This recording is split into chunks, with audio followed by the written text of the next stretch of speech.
earlier, they have very beautifully captured how every society in every era creates its own myth. So it may have nothing to do with religion, yet even the classless Marxist society have their own myth. So the myth is something created by the members of the society or community. And this session is about how those myths are going to um, impact social movements. I mean, one of the most often cited example is how myths from rural spaces in Russia, they uh, acted as carriers of message of October Revolution. So anyway, we have wonderful scholars in this panel. To chair this is Dr. Sudhi Chandra. I request Dr. Sudhi Chandra to come to dais. He's an eminent historian and scholar. His publications include Gandhi, Ek Asambhav Sambhavana, The Oppressive Present, Literature and Social Consciousness, Colonial India, and Enslaved Daughters, Colonialism, Law and Women's Rights. He has been associated with many academic institutions around the world. So it's our pleasure to have you with us, Dr. Sudhi Chandra, here today. And the next presentation, the first presenter will be Professor Mala Shilal. I request Professor Mala Shilal to come to that. She is an eminent English writer, scholar, and retired professor in the English Department, University of Delhi. She has 16 books to her credit, including In Search of Sita, Tagore and the Feminine, Finding Radha. She is a frequent speaker of the literary festivals and visiting professor, IIA Shimla. She has received Rockefeller grant to Bellagio Study Center, Italy, Shastri Canadian grants to York University, etc. The next panelist is Professor H.S. Shivaprakash. He's a distinguished. I request Shivaprakash to come to the dais, and he's a distinguished poet and playwright, and he writes in Kannada and English. And she was with the Theatre and Performance Studies department in the Jawaharlal Nehru University. He has more than 30 books to his credit, including poetry, plays, critical works, which widely discussed, performed, and translated into several Indian and foreign languages. He is a recipient of Sahitya Academy Award, Sangeet Natak Academy Award, Rajyotsava Award from Karnataka Government, Karnataka Sahitya Academy Award, Kuvempu Bhasha Bharati Translation Award, among others. One more the panelist, I think because of traffic, is not yet joined. Probably he will join soon. Dr. Shirval Singh Bechan. So as and when he comes, he will join us. Now I request Dr. Sudhi Chandra to take up the proceeding. Thank you, sir. Thank you.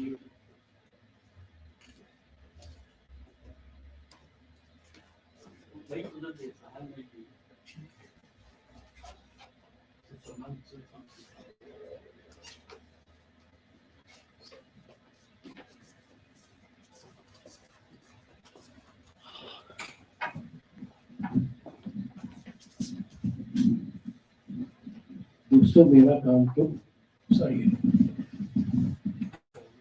maybe some people don't understand. Well,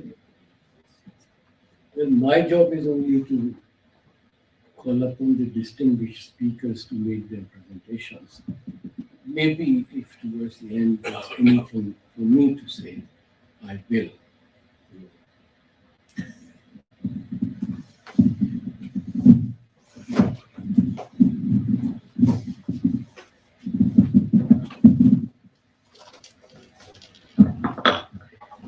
Namaste, good morning.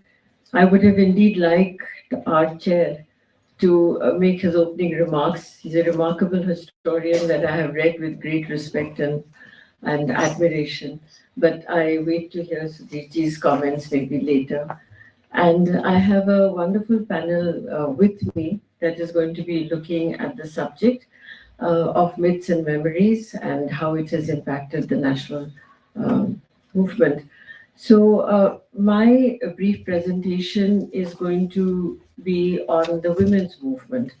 And that's where I'm going to speak about how I feel that the myth of memories has impacted certain aspects of the women's movement. The subject, of course, is very large, so I will make my selections. And as a to say, I would refer directly to Sarojini Naidu, who was, of course, a very prominent figure in the national movement, but she was also, for us who work with women's writing and women's movement, a very important foremother.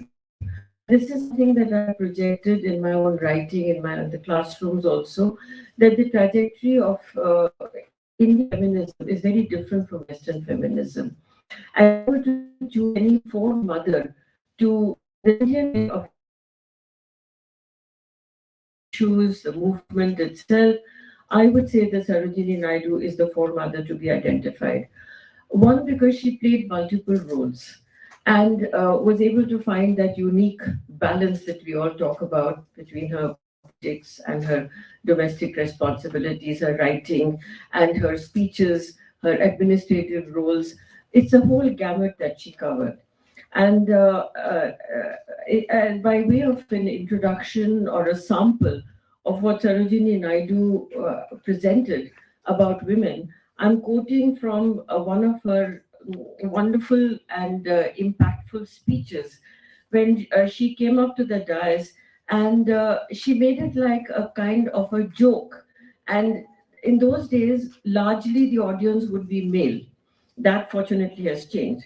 But she looked at all the men and she said, "What? Educate our women? What then will happen of the comfortable domestic ideas, the luscious halwa and the savory omelette?" So this was a way of stating an extreme position. And then she became quite serious. And she said, looking again at the men in the audience, "I charge you, restore to your women their ancient rights, for it is we, not you, who are the real nation builders. And without our active cooperation at all points of progress, all your congress and conferences are in vain." So, with that as a preface, I'm going to move very briefly into three authors and texts. The first will be Rabindranath Tagore and his dance drama called Chitrangada. The second is Indira Goswami and her presentation of the Radha Krishna mythology in the novel called Nilkanto Brojo, or The Shadow of the Blue God. And finally, my own work with Namita Gokhale in a book called In Search of Sita, Revisiting Mythology. So I turn then to Rabindranath Tagore first, and Chitrangada turned into a dance drama after Tagore had written the poem Chitra. But the value that that play is based on is gender equality. And that is the point to be emphasized, because in the original Mahabharata, Tagore altered many of the details. There, Chitrangada and Arjun do have, of course, a romantic relationship. She was a Manipuri princess. She was very masculine in her appearance. She prided herself on that. In fact, she'd been brought up by her father to be like the son that he did not have in biological terms. So she dressed in men's clothes, and she took to the martial arts, and she was a marvelous leader. But she deliberately was socialized into suppressing her feminine identity. And then on one of her forays into the forest, she chanced upon Arjun, who at that time taken the vow of celibacy, and she fell instantly in love with Arjun. But Arjun, looking at this young boy, as he thought, paid no attention whatsoever. So Chitrangada went to the god of love, Madan, and prayed earnestly that turn me into a most seductive and beautiful woman so that I can win the love of the man. But there is a subtext to it. Why did she want to become this beautiful woman?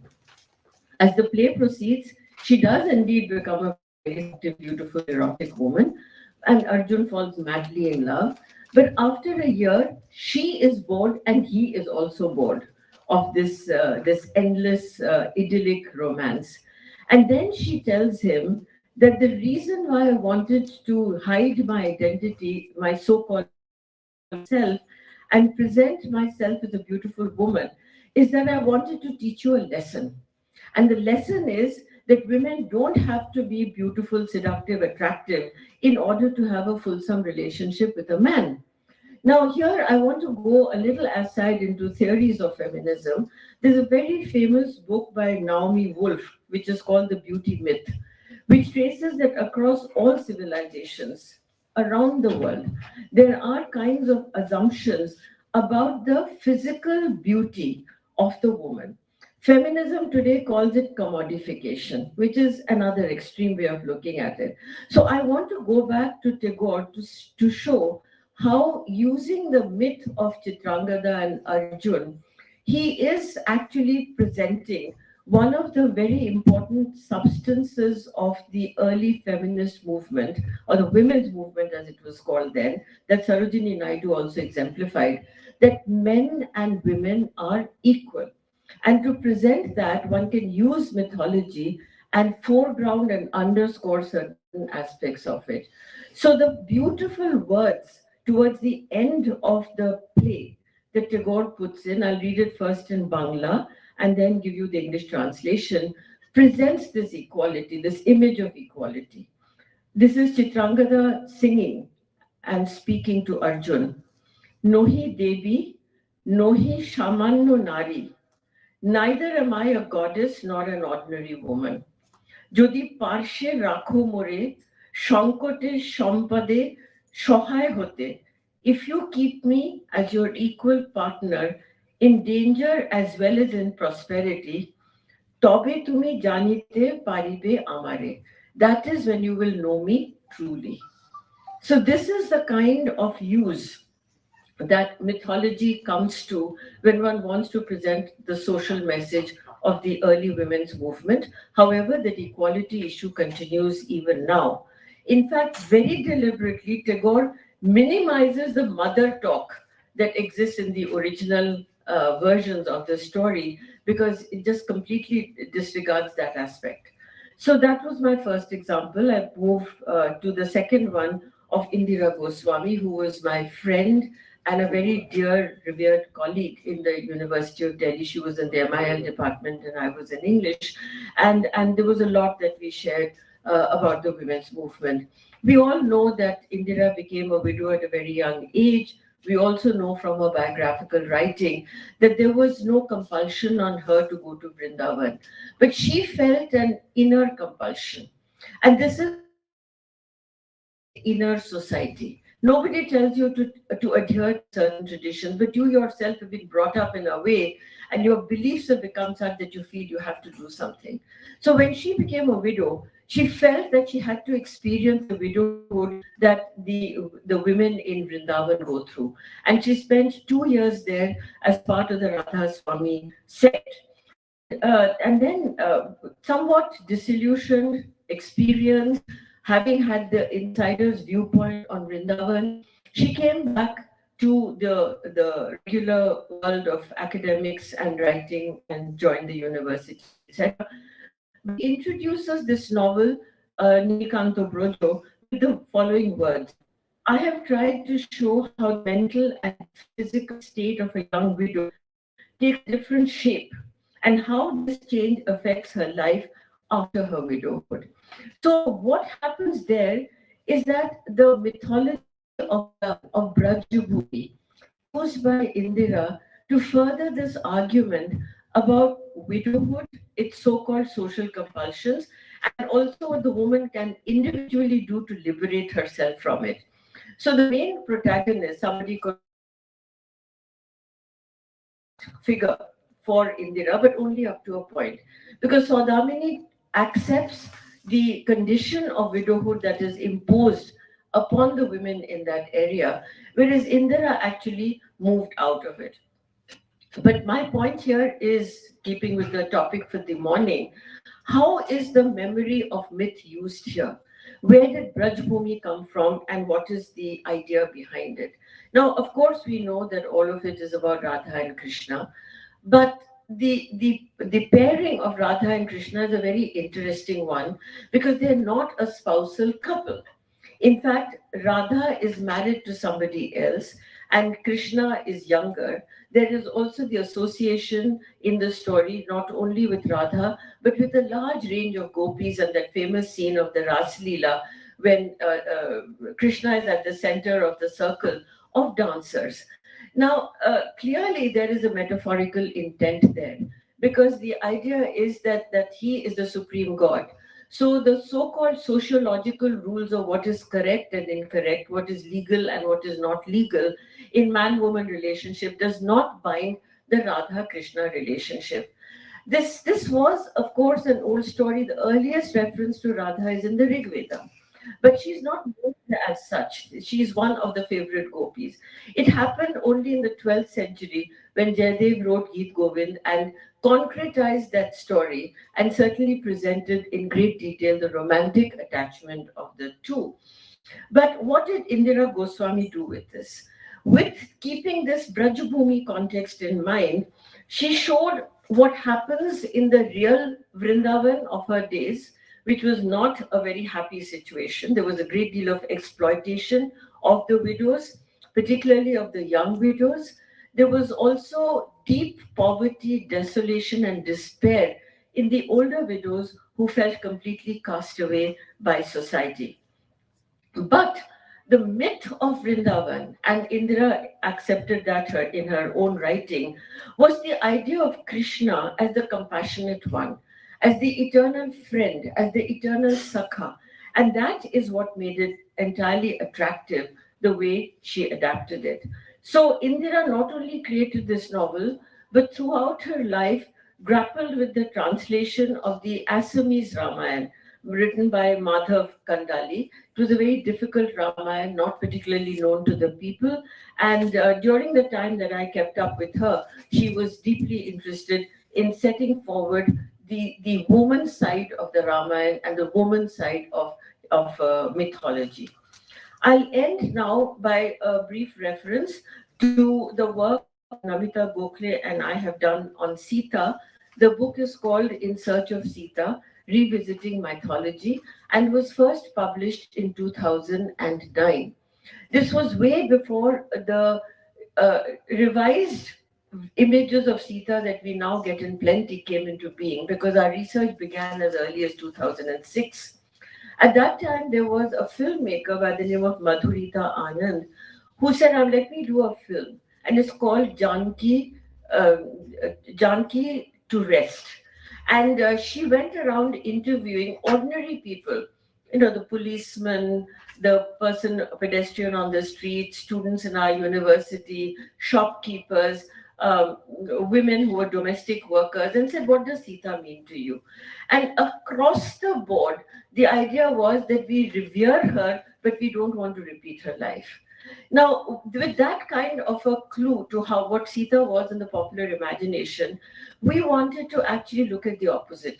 Because when we read the original Ramayans, and not only the main Valmiki and the Tulsidas and the Kambar, but we also read many other Ramayans, several of them not even written because they were from the oral traditions, and Meenakshi Faithful is one of the contributors here. And we found that there is a quiet and magnificent strength in Sita. There is dignity, there is voice, there is choice. She lived 1 year under the command of Ravan, and yet she remained untouched and pure. She did not have the so-called support system around her. So Sita, the way we presented her, and we had many people writing in the book, very well-known people, writers, and lots of dialogues and interviews, and I hope you get a chance to look at it. But our emphasis was not so much on the mainstream patriarchal tradition, which showed Sita primarily as the obedient and submissive wife, but we looked at an equal tradition, which is Sita as the woman of strength, devoted to her duties, but also equally able to make her choice. So finally, isn't the women's movement and feminism in India about the freedom to make a choice? And that is what we have been looking towards. And looking at Sita, one realizes that what was true of her then, she was called Janki, Maithili, she was called several other names, always relational to her context. So it's as though a woman doesn't have an identity of her own. And with my own orientation towards feminism, I started asking very real questions. Who was Sita's biological father? Who was Sita's biological mother? There's no answer in it in mythology. And yesterday there was some talk about how mythology and real life is different. But surely the subject that we have today looks at the transition from the past to the present.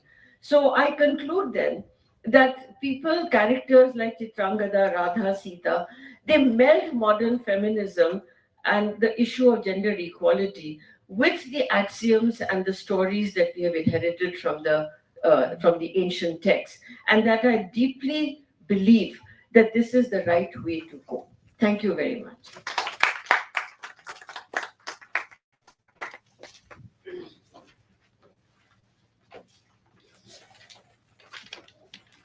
Thank you very much. Yeah, yes, you.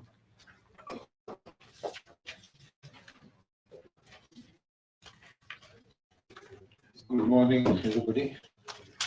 After listening to Mahashi's presentation, I feel I'm out of place here. So I think instead of putting me to the poets panel or theatre panel, they put me here as if I'm a sociologist. Anyway, because I have been working with different kinds of myths in my poems and plays. I've had some kind of engagement with myths and the different uses they're put to. I was also a keen student of Jungian psychology for some time and a keen student of mythological school of criticism. So, can I go? Of course, the word myth has been given widely different, interpretations. The one end of the pole, the Marxist view of myth as false consciousness, and the other end, myth as something that's creative in arts and society. Roughly, I want to distinguish between two kinds of myths. By myths, I generally mean in this context the collectively shared narratives about the first and last things. There are myths given, for example, every Adivasi community has a myth which they have inherited from their ancestors. And myths are time and again rewritten and restructured whenever social changes happen. Uh, and sometimes there is an antagonistic relationship between the mainstream myths and the myths of the marginalized communities. For example, in the Mahabharata, Sanskrit Mahabharata, there's this episode of the game of dice, and Pandavas, play dice with cover, they lose and they're sent into the forest, Vanavasa. There is another version of Mahabharata by bird catchers tribe in Karnataka. They're called Hakki Pikki people. In their Mahabharata, after Pandavas lose the game of dice, Draupadi gets up. She says, "You stupid man, you useless. I'll play the game of dice." And she defeats Kauravas and set Kauravas, and this Mahabharata battle doesn't happen. So this is just the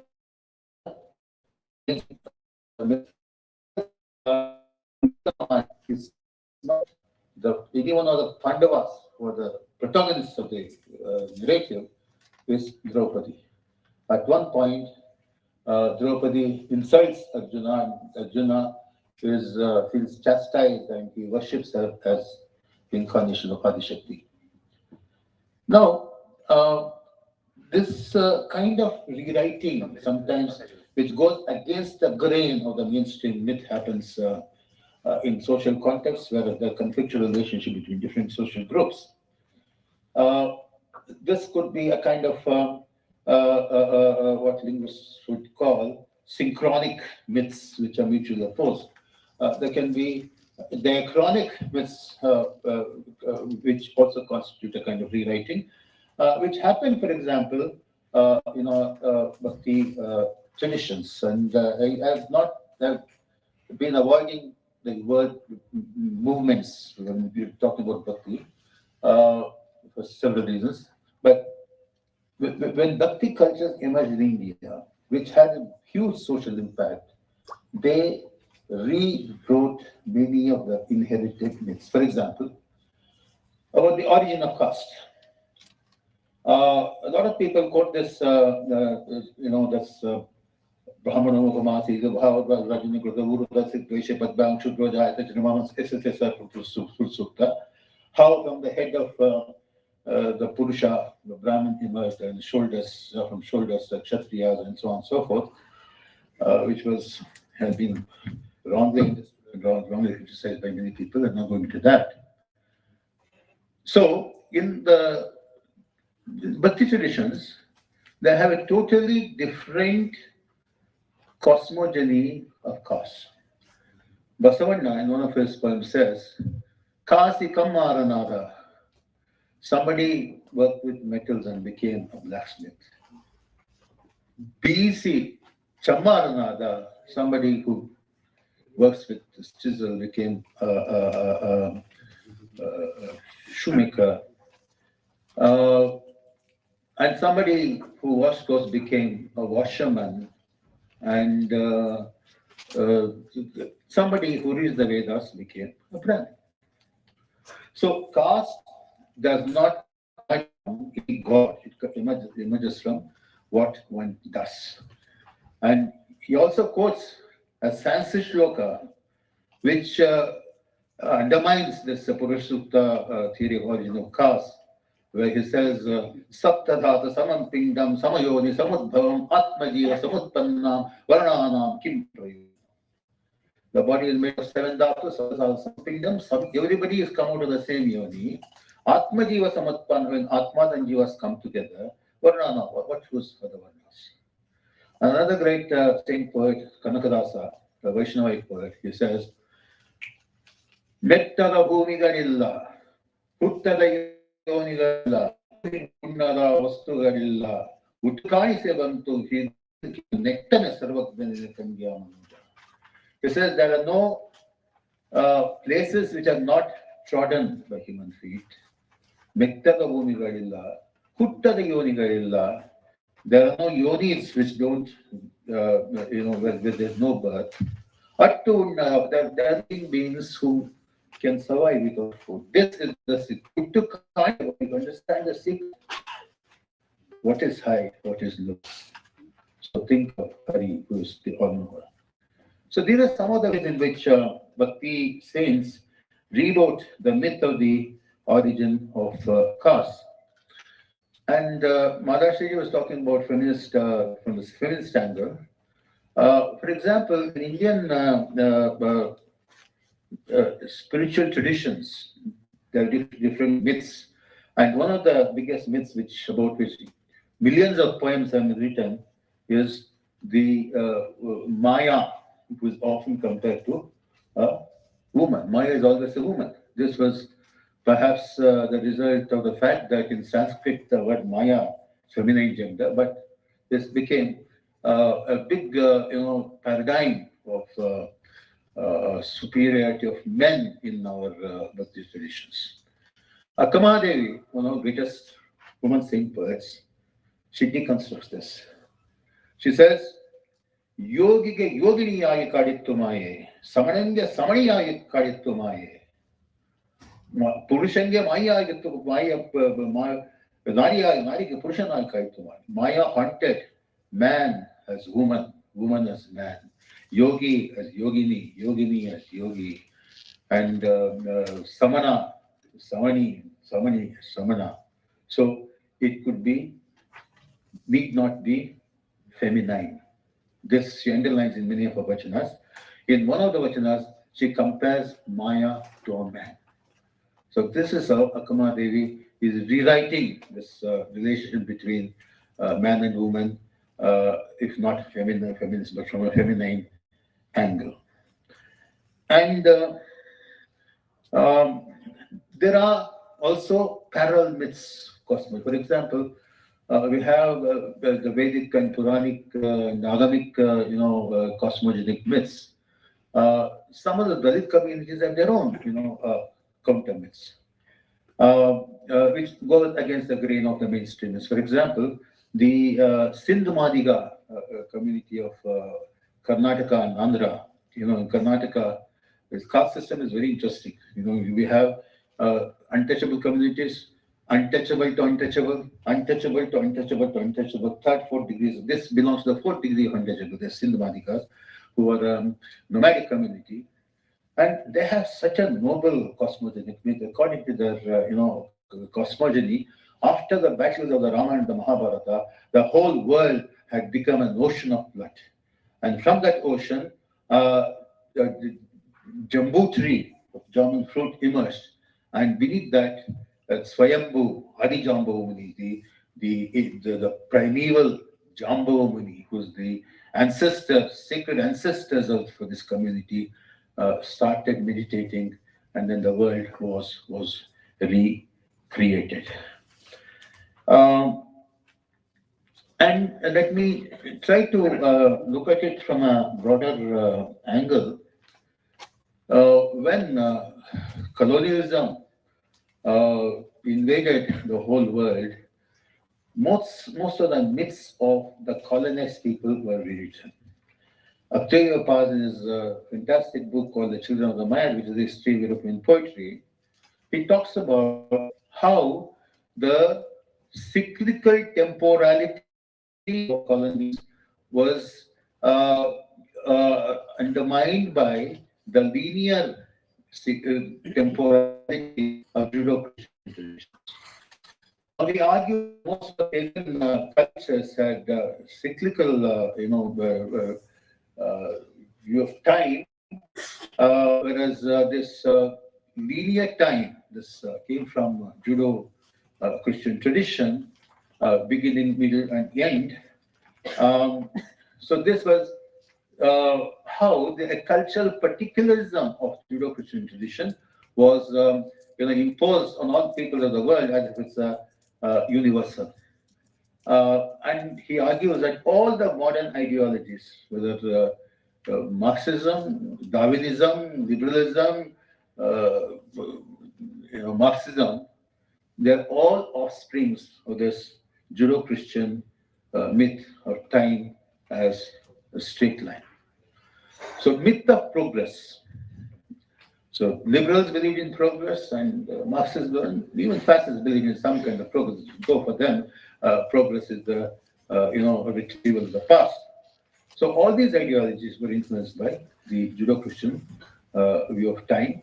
And if you look at the reformers, religious reformers of modern India, they were also influenced by this myth of progress, though great literary works and artworks have contested this. So, so myths are not just given; myths are also recreated, and they feed into literary transformations and social transformations. And I'd like to see myths are about origin, also about again teleology. I'll give two examples from two Dalit folk epics of Karnataka, Manteswami Kavya and Malay Madheshwara Kavya. They talk about how when history reaches a dead end, it's recreated. For example, in Maheshwara Purana, the whole world, the whole cosmos has been conquered by a tyrant called Samanagari. He has conquered the sun and the moon and the goddesses. Ganapati is the elephant king, and Shani is his accountant, and so on and so forth. And Lakshmi Saraswati are imprisoned. And then a cobbler, Malay Madheshwara, comes and challenges him, and he puts this king by killing the king.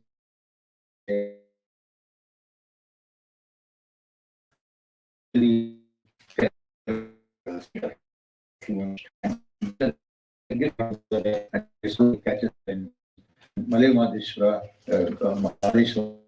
someone to a pillar like he says, I have made light. Which was also posed by another community in Karnataka. there are 5 kings who are producing the iron implements in a place called Haraguru, and they have prepared a special metal horse which is filled with all kinds of explosive things, and this leads to they're going to send it as a gift to King of Europe. Look at the whole thing, King of Europe. And then Swami, the great guru of the right-hand sector of the list of Karnataka, he knows that this is going to be the end of the world, so he sends his disciple Siddhapaji to challenge these, Samana kings. And what he does is they ask him to give him they ask him to ride this, explosive horse and go right around the world. And he goes right around the world, and he destroys that destructive horse, and then he puts an end to the rule of the Pancha kings, who are the chamchas of the King of Europe. So this is how, and this is a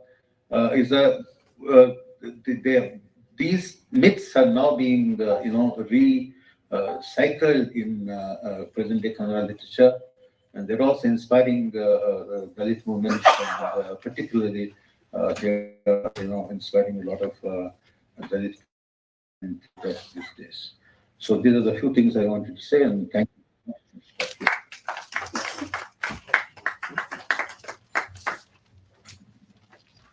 हम लोग का सौभाग्य है कि देखें कि समय से आगे आपसे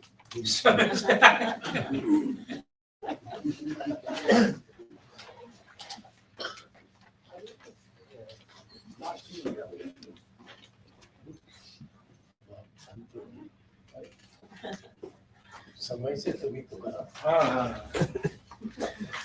तो पहले तो क्षमा प्रार्थना करनी चाहिए मुझे। ट्रैफिक सिस्टम ऐसा है हमारा कि उसमें कब जाम में फंस जाएंगे कह नहीं सकते।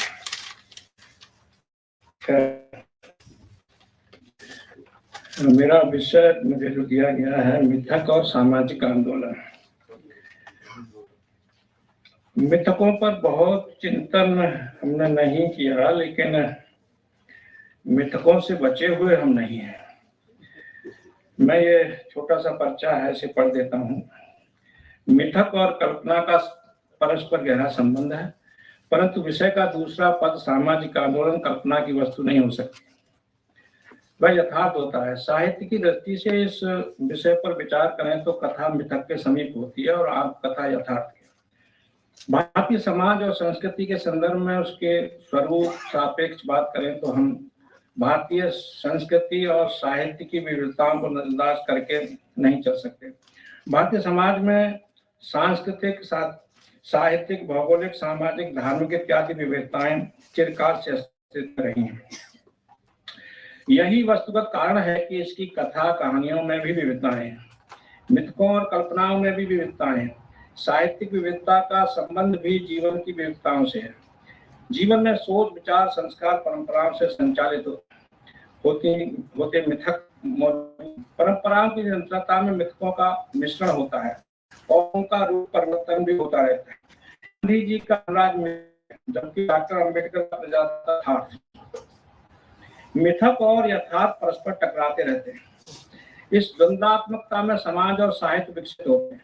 मैं इसे अपने से साथ कह सकता हूँ, हैं बराबर हम सभी हैं, जमहूरी तरबियत देना सभी को लाजमी है। जहां तक सामाजिक आंदोलनों का प्रश्न है, प्रत्येक समाज में आवश्यकता के अनुसार आंतरिक और बाह्य दो प्रकार के आंदोलन होते हैं। आंतरिक आंदोलन के भी अनेक प्रकार होते हैं और बाह्य आंदोलन के भी कई रूप होते हैं। मिथकीय कथाओं के माध्यम से भी हमें कई बार परोक्ष रूप से यथार्थ की शिक्षा मिल जाती है। हमारी बढ़ती कल्पना शक्ति हमें अप्रस्तुत घटनाओं की कल्पनाओं की रोशनी में प्रस्तुत स्थितियों को समझने की में सहायक होती है। यथार्थ की शुष्कता को हम कल्पना की सरसता से ग्रहण करने योग्य पाते हैं। अनेक मिथक इतने रोचक और प्रिय होते हैं कि जिसके कारण वे ग्रहणीय हो जाते हैं और यथार्थ ग्रहण करने योग्य नहीं होता है। लोक जीवन या कथाओं से भरा पड़ा है, इसमें कुछ चमत्कार का तत्व शामिल होता है। मान लेते हैं सकारात्मकता हमें नैतिक पाठों के रूप में मिलती है, जैसे ददीज की हड्डियों की कहानी। चमत्कारों से कथाएं मानस पर छा जाती हैं। हैरी पॉटर कंप्यूटर की सहायता से फिल्मों में भी मिथ के चमत्कार पैदा कर देता है। यह बच्चों को तो मोह ही लेता है, बड़े भी प्रभावित हुए बगैर नहीं रहते। यथार्थ आधुनिक वैज्ञानिक दृष्टि और मनुष्य की स्वाभाविक तार्किकता क्या है, क्यों है, कैसे है के जवाब खोजता है, जबकि मिथक कथात्मक शुद्धता को इतने प्रभावी ढंग से मानस में बिठाता है कि उसका स्थानापन्न होना संभव नहीं होता। मिथक के साथ चलते हुए और विकसित होते हुए तो सामाजिक यथार्थ तक पहुंचा जा सकता है, परंतु मिथक मुक्त हो सच तक नहीं पहुंचा जा सकता, खासकर साहित्य के संदर्भ में। मिथक कोई इतिहास की भांति समयबद्ध विवरण पेश नहीं करते। ये समयातीत व्यवहार प्रभाव डालते हैं। सामाजिक आंदोलनों में मिथकों की भूमिका का अध्ययन एक सार्थक विषय होगा। सामाजिक आंदोलन भी बहुरूपी और बहुस्तरीय होते हैं, इसलिए कि भारतीय समाज अनेक समाजों का समूह अथवा एक गुलदस्ते की है, जिसमें अनेक रंग के फूलों की तरह एक गुलदस्ते में बंद रहती है। विभिन्न समाजों की अपनी स्वतंत्र पहचान के साथ साथ कहना होगा कि यह समाजों का समाज है। हम समाज सुधारकों के मिथकीय उद्बोधनों की पड़ताल कर सकते हैं। समाज को जागरूक और प्रबुद्ध बनाने के लिए सामाजिक नायकों ने, सुधार को संतों और साहित्यकारों ने काल्पनिक कथाओं से प्रेरक प्रसंगों का सहारा लेकर अतीत की कथाओं से सीख अथवा सबक लेकर वर्तमान को समझने और भविष्य का समाज शिक्षा नायकों को भी पौराणिक देवताओं की श्रेणी में पहुंचा देते हैं। कई बार लोग उन्हें अपना इष्ट अलौकिक देव या ईश्वर तक मानने लगते हैं। कभी उन्हें अपनी कविताओं में पुनर्जन्म लेकर आने का आह्वान करने लगते हैं। प्रतीकात्मकता मिथक का विशेष लक्षण है। इसे हम परंपरागत कहानियों में अधिकाधिक पाते हैं। जादू, तिलस, रहस्यादि मिथकों के ही अवयव हैं। साहित्य सत्य के समीप है, अर्थात यथार्थ साहित्य का मूल तत्व है, परंतु पुरातन साहित्य में बड़ा हिस्सा मिथकीय बिंबों, अन्योक्तियों, रूपकों, मानवीकरण, अलंकारों से भरा पाया जाता है। समाज चिंतकों ने मिथकीय कथाओं का सकारात्मक उपयोग किया। उदाहरण के लिए मूकनायक के समय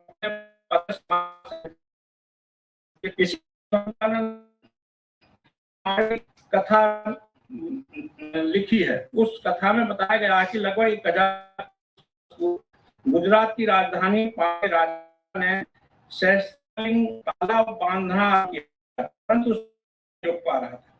तब एक ब्राह्मण धर्माचार्य की सलाह पर माओ नामक अछूत को बलि देने के लिए पकड़कर राजा के सामने लाया गया।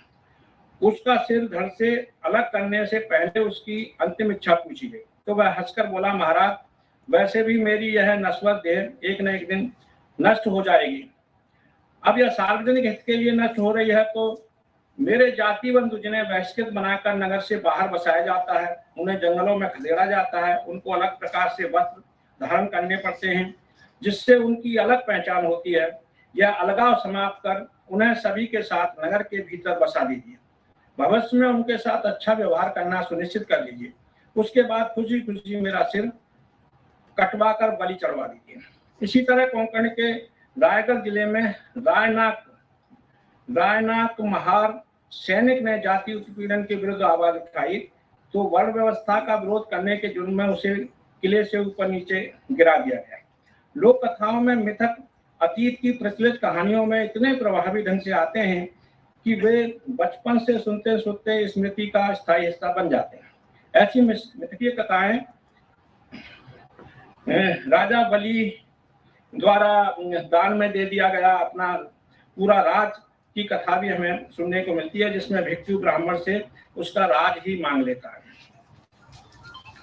कई कथाओं के आधार पर हमारे यहाँ उत्सव मनाए जाते हैं, हर्षोल्लास प्रकट किए जाते हैं। जैसे होलिका की कथा एक मिथक ही है। होलिका दहन को उत्सव की भांति मनाया जाता है, जबकि यथार्थ तथा महिला विमर्शकार इसे पितृसत्ता द्वारा स्त्री के बलात् दहन की कथा मानते हैं। कई स्थानों पर महिलाएं होलिका दहन का विरोध भी करती हैं। वाल्मीकि रामायण में शंभू का प्रसंग आता है, रामचरितमानस में नहीं आता। राम कथा दक्षिण में अलग तरह से है, आदिवासियों में इसका स्वरूप अलग है। यदि कोई ऐतिहासिक घटना हो तो उसमें तिथि समय दर्ज होता है, तो उसके अनेक रूप होना संभव नहीं होता। मिथक है तो वह अनेक रूप में हो सकता है। ऐसा भी संभव है कि कोई घटना इतिहास में दर्ज हो, परंतु उसे मिथकों में कवियों अथवा कथाकारों द्वारा अपनी कल्पना द्वारा उन रुचियों के अनुरूप विनोद प्रिय रूप देकर लोकप्रिय बना दिया जाता है। जन सामान्य पर यथार्थ से अधिक मिथक प्रभावी होते दिखते हैं। इतिहास का अधिकांश यथार्थ से संबंध होता है और साहित्य का अधिकांश भाग मिथक और कल्पनाओं से बना होता है। धन्यवाद।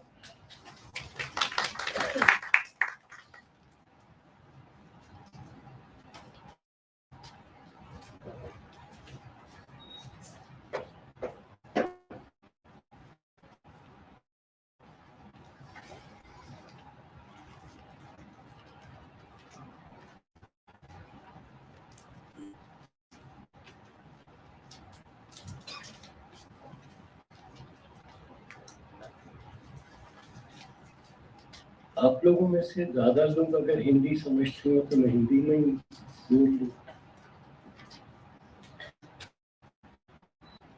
देखिए, हमने 3 वक्ताओं को सुना, सबने अपनी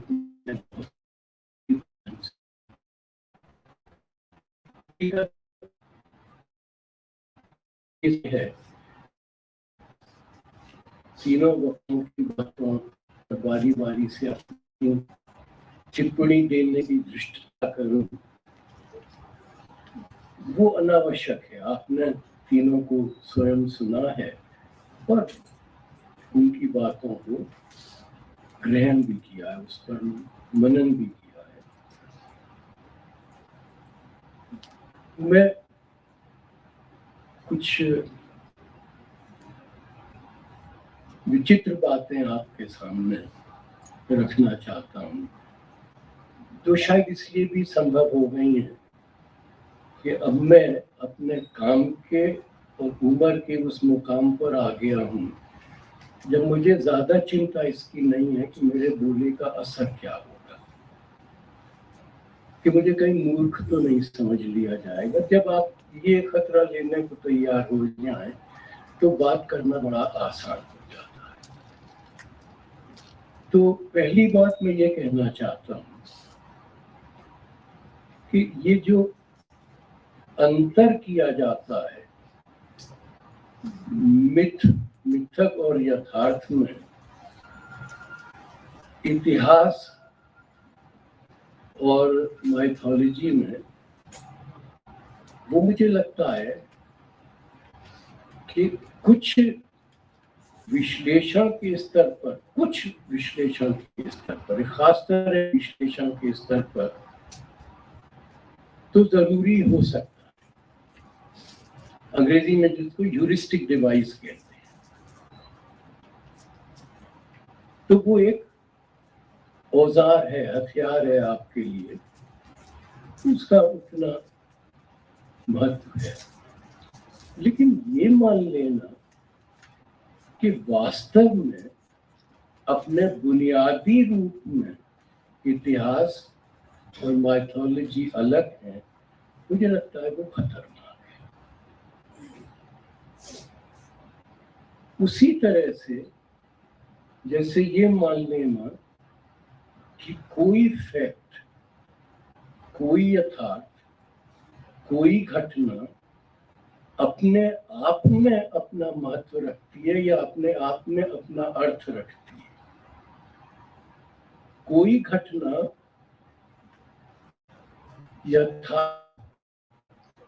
कोई घटना महत्वपूर्ण तभी होगी जब उसको एक खास नजर से देखा जाए। तो यथार्थ का अर्थ और उसका महत्व यथार्थ में नहीं है, उसके देखे जाने में है कि आप कैसे उसको देख रहे हैं। आज का जो हमारा विषय है उसका एक पक्ष मुझे लगता है कि थोड़ा थोड़ा छूटा रह गया है, वह है राष्ट्रीय आंदोलन, Indian independence and nation building. अब आप देखिए कि इंडियन इंडिपेंडेंस मूवमेंट और नेशन बिल्डिंग दोनों संभव हो सकते हैं अगर इनके पीछे या इनके आधार में कोई माइथोलॉजी न हो। सच ये है कि इनका अर्थ इसीलिए हो रहा है कि इनके पीछे एक नहीं अनेक माइथोलॉजीज हैं। आप इंडियन इंडिपेंडेंस मूवमेंट को किस तरह देखते हैं? आप नेशन बिल्डिंग को किस तरह देखते हैं?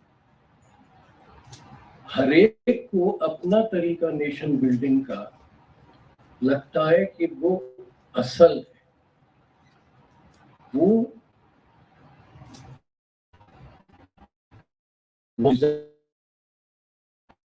और जो उसको देखने का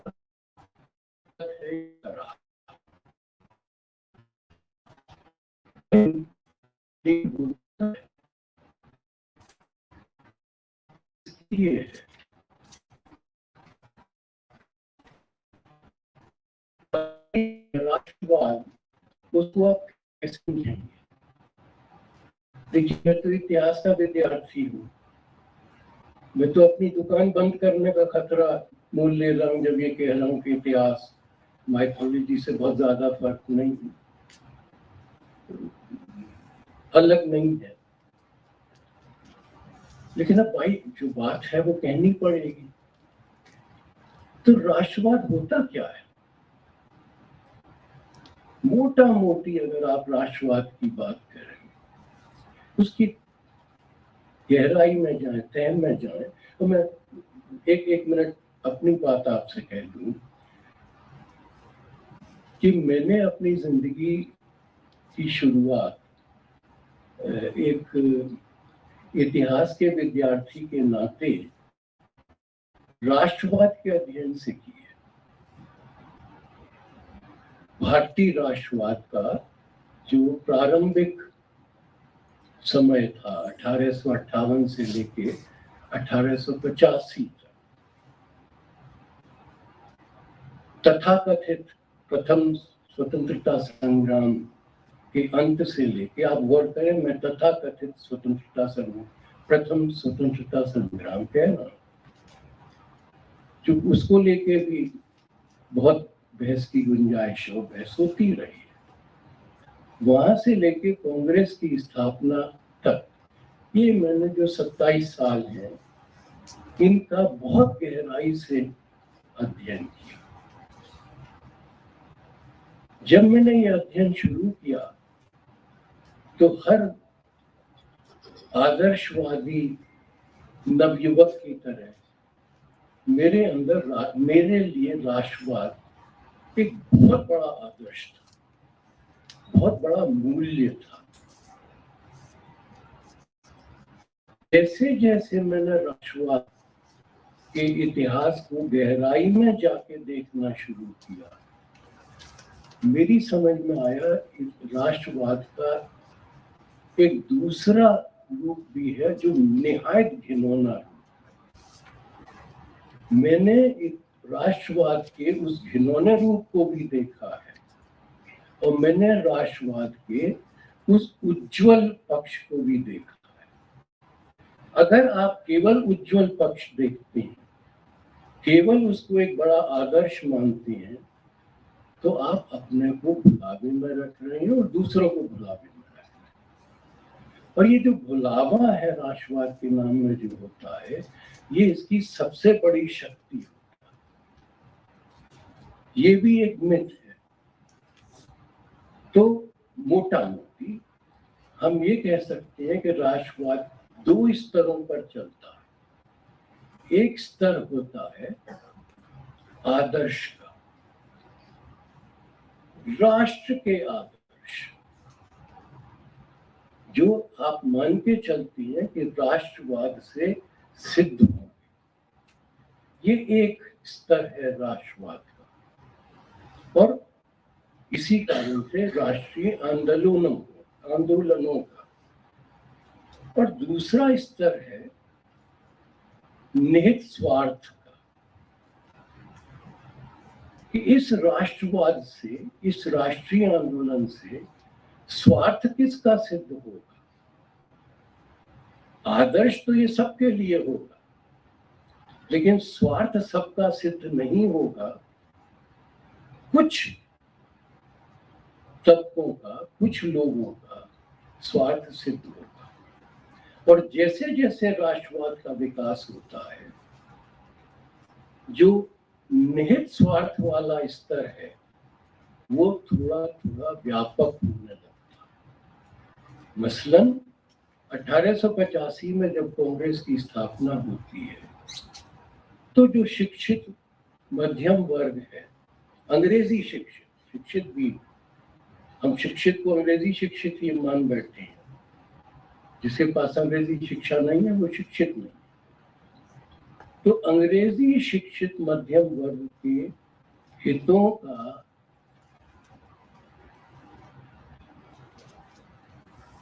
पालन करने के लिए, उनकी रक्षा करने के लिए कांग्रेस की स्थापना हुई। धीरे धीरे ये जो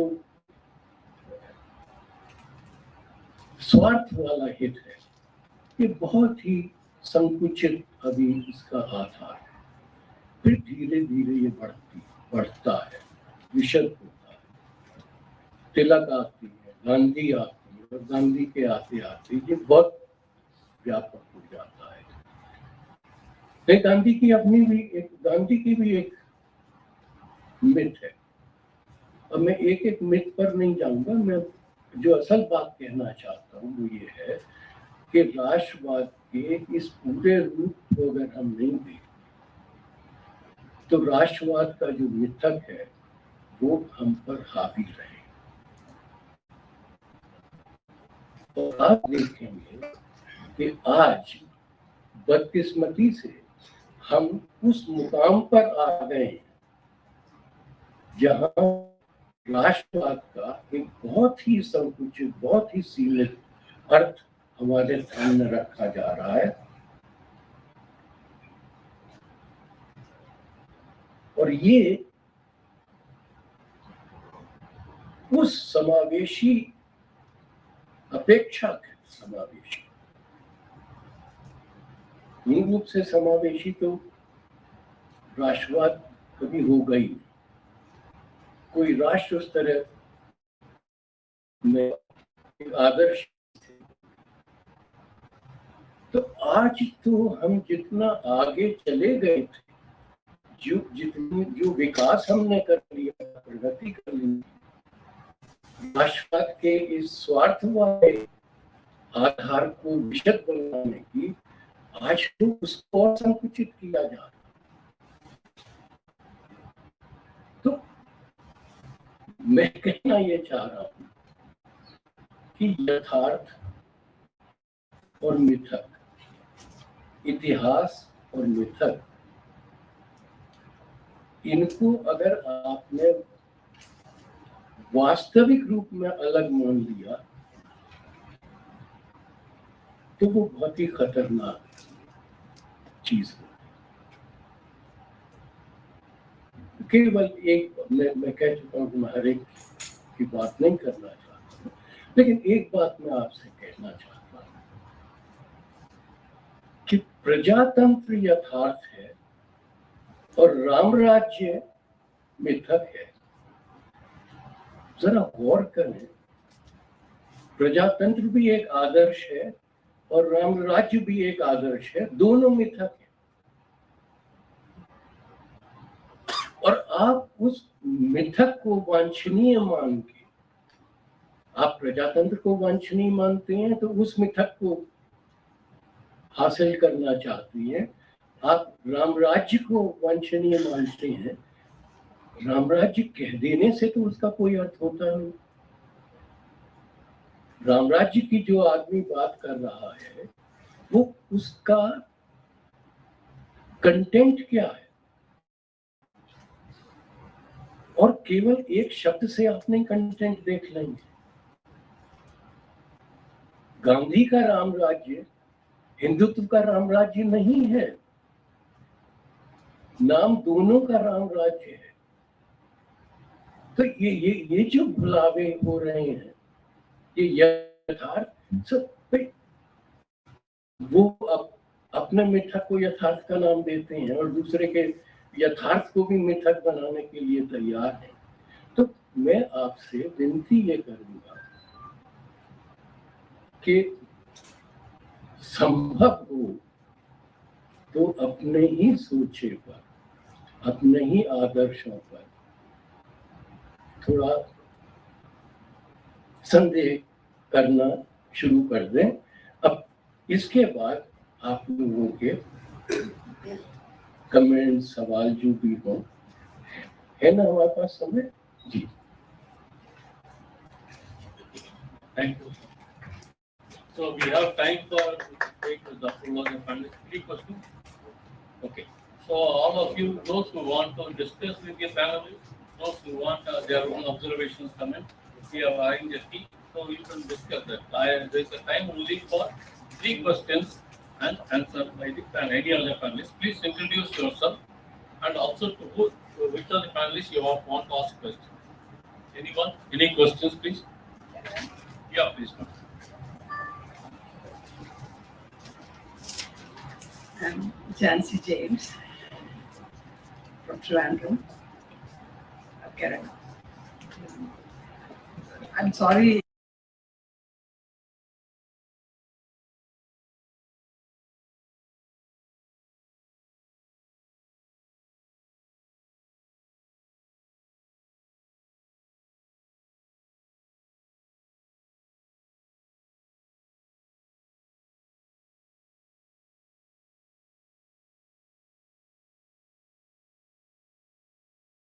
In the same area. The subversive retellings of our epics and myths, how heavily it has been used by feminist ideology.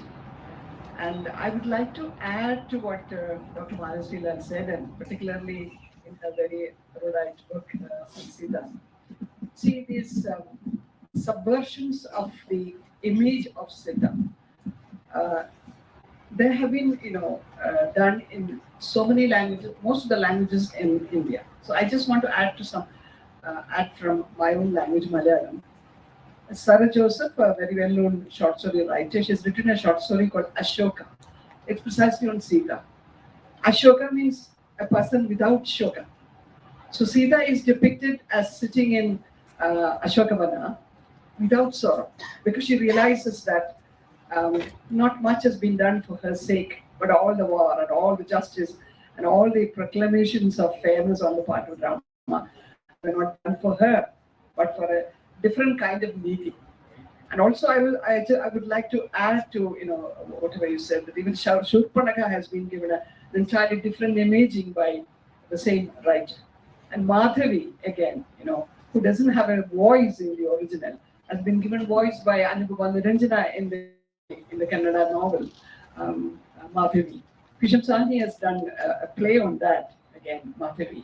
O.N.V. Kurup in Malayalam has worked on Madhavi legend as Saro Swayamvaram. And in Hindi, there is a poem, Bolo Madhavi, again, giving voice to Madhavi. So I just wanted to add that, this kind of reuse of the legends, the myths, the mythological characters for relating to a contemporary reality, and particularly in the post-independence, post-colonial era. I just wanted to bring it to your attention. Thank you so much. Thank you very much, Jancy, for adding all those examples, and I completely agree with you that the retellings are very important. However, I would use the term that these are books that open up the silences in the mythical stories. because the voices exist, but nobody was listening to them. So with the creative capability of the writers, we're getting marvelous new rewriting of the myths by men as well as women. And I completely see the point about the continuity between ancient mythology and the modern feminist movement. So there is one gentleman.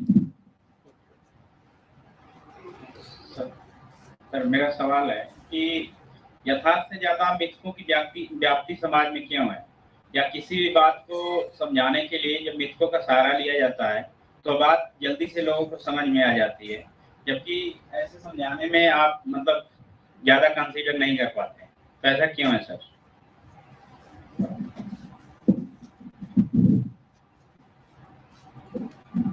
मुझे ऐसा लगता है कि हमारे समाज के जो क्रियाकलाप हैं वो नए आधुनिक मूल्यों से संचालित नहीं होते, वो परंपराओं से, कथाओं से, पुराने रीति रिवाजों से, उनसे संचालित होते हैं और वो बहुत गहरे बैठे हुए हैं हमारे मानस में, जैसे मैंने कहा। और यही कारण है कि वो ज़्यादा असर डालते हैं बजाय हमारी जो नई सोच है, या जैसे सर ने कहा कि वो रामराज भी मिथक है और प्रजातंत्र भी मिथक है।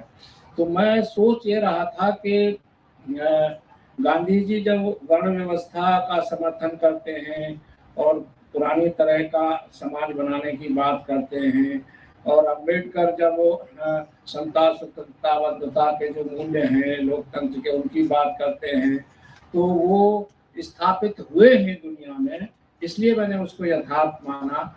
और गांधी जी जो बात कर रहे हैं वो जैसे राम का राज है तो एक राजा का राज है, वो वर्ण व्यवस्था का राज है, लेकिन जैसा कि सर ने उसका अंतर किया कि वो गांधी जी का जो रामराज है वो हिंदुत्व का रामराज नहीं है, उस पर मुझे थोड़ा सोचना पड़ेगा कि ये क्या सच में ये है। Anybody else? So only one question. You decide, both of you. Who won? Okay. Now, physically. No, it's a bit. Sudhir sir से एक्चुअल में जब सब बात कर रहे थे वही सवाल था अभी विजय जी ने जो बताया कि प्रजातंत्र भी लोग वो मिथक है और राम राज्य में भी मिथक है, जिसको प्रजातंत्र लोकतंत्र हम कह रहे हैं।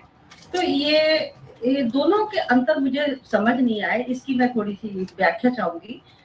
और दूसरा, क्योंकि मिथक और यथार्थ दोनों साथ साथ एक तरह से तुलना करते हुए चलते हैं, क्योंकि यथार्थ है जिससे प्रमाण है, इतिहास चीजें हैं, समाज की सच्ची कहानियां हैं। और मिथक क्यों है, समाज में मौजूद तो है, हमें सच्ची कहानियां जरूर लगती हैं, लेकिन वो मिथ हैं, वो सिस्टम को बनाने के लिए वो मिथ गढ़े गए हैं। लेकिन ये लोकतंत्र एक जो प्रजातंत्र जिसकी बात कर रहे हैं वो एक समाज का ऐसी व्यवस्था थी जिसमें हम यथार्थ कही, लेकिन वो मिथक कैसे है, वो रामराज, वो मुझे थोड़ी व्याख्या।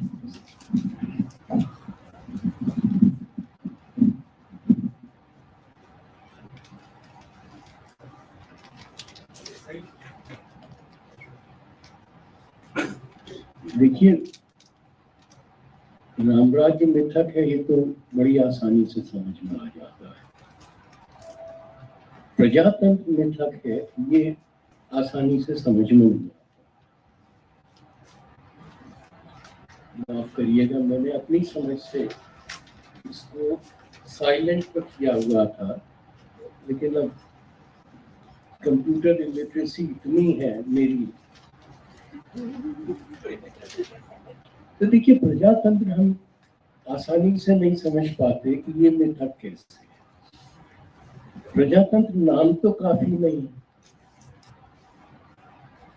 कि आपने यूनिवर्सल फ्रेंचाइज कर दिया, हर व्यक्ति को आपने वोट का अधिकार दे दिया, आपने एक पार्लियामेंट बना दी, कैबिनेट सिस्टम बना दिया, केवल इससे प्रजातंत्र तो नहीं आ जाता। तो मैं उस अर्थ में कह रहा हूँ कि प्रजातंत्र अपने आप में जो एक आदर्श व्यवस्था है, वो एक मिथक है। इतिहास में आज तक कोई प्रजातंत्र असल प्रजातंत्र नहीं है। मैं ये नहीं कह रहा हूँ इसलिए हम प्रजातंत्र के खिलाफ हो जाए तो तानाशाही के पक्ष में आए। मैं केवल इतना कह रहा हूँ कि प्रजातंत्र भी एक आदर्श है या एक मिथक है। हमारी कोशिश रहती है कि हम उस तक पहुंच जाएं। विडंबना ये है कि केवल हमारे देश में ही नहीं बल्कि सारे संसार प्रजातंत्र अब पीछे की ओर जा रहा है। जितनी प्रगति प्रजातंत्र ने संसार में कर ली थी, अब उससे पीछे जा रहा है। और ये हर जगह आप देख सकते हैं। ऐसा नहीं है कि हमारे यहाँ मोदी है और वहाँ ट्रम्प है और वो ब्रिटेन का प्राइम मिनिस्टर जो अब नहीं अपदस्थ हो गया। कि ऐसा नहीं है कि ये केवल 3 ही ऐसे लोग हैं जो प्रजातंत्र को खतरा पैदा हो गया। तो बहन, जो मैं कहने की कोशिश कर रहा हूँ वो ये है कि प्रजातंत्र जो भी हम उसमें जी रहे हैं, और रामराज्य केवल एक आदर्श पर है, इसलिए एक को मिथक और दूसरे को मिथक से अलग मान लेना मुझे गलत लगता है। अब दोनों में क्या अंतर है, ये मैं जानबूझ के इसका जवाब इसलिए नहीं देना चाहूंगा कि एक बहुत बड़ी बहस छिड़ जाएगी कि गांधी का जो राम राज्य है, क्या वो वर्ण व्यवस्था का राम राज्य से? क्योंकि मैं कुछ भी कहूंगा वो निर्णायक नहीं हो सकता, वो उसके लिए एक अलग बहस की जरूरत होगी। तो मैं उस केवल ये कहता हूँ कि मैंने कहा कि दोनों में इनको समझ लिया। Thank you very much. Now, 8:40. So we will, for the next session, we will be chaired by Damodar Indian Freedom Sir. Thank you.